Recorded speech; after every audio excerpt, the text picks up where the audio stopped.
I too don't have a lot of space. Actually, the plants behind me are at my parents' because I've moved out and have moved into a room because that's all I can afford in the south of the UK with my salary. All of the surfaces in my loft room are covered in plants as well, which means when I'm not here at home, my plants can get a bit neglected. No one's going to be watering them. So I have to figure out a solution for that.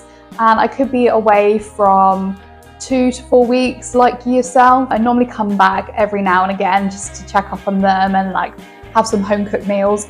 A lot of people will recommend that you buy like cacti and succulents because they will last a lot longer. Sansevieria and mother-in-law's tongue kind of plants. But to be honest, that's kind of restrictive to people who like those kind of plants. I'm not the biggest cacti or succulent fan. I like the lush green leaves. Most of the plants behind me fall into the Ariaceae category and they need a lot more moisture. So there are a few solutions to this if you want some lush green plants. One of the cheapest way is to get one of these really cheap pumps from like Amazon, eBay, a local fish shop, they should have them. Connect this up to a wall timer. You can get the like basic ones where you push in the dial for when you want it to go, and the pump will turn on and start sucking up the water through a tube that you then attach drippers to, and you put the drippers in those plants. Different times of year, this watering will change. Like now,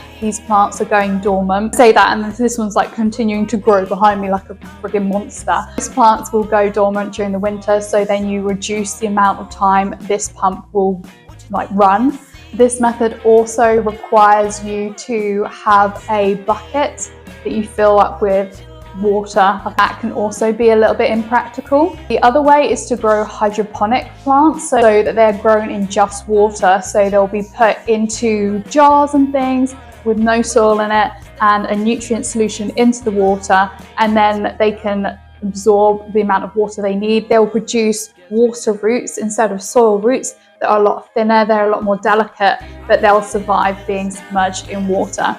Now the drawbacks of this is that you can get algae buildup in clear containers, especially in the summertime, especially if there's a nutrient solution in the water. Best to do this hydroponic method with plants that have been propagated hydroponically or aeroponically. The way is to get one of those outdoor wall plug timers, put it onto the end of your tap when you're going away. You can get little adapters. You turn the tap on and it will water your plants when it says it needs to water on the timer. And then that is again with drippers that you have to insert into the soil of your plants.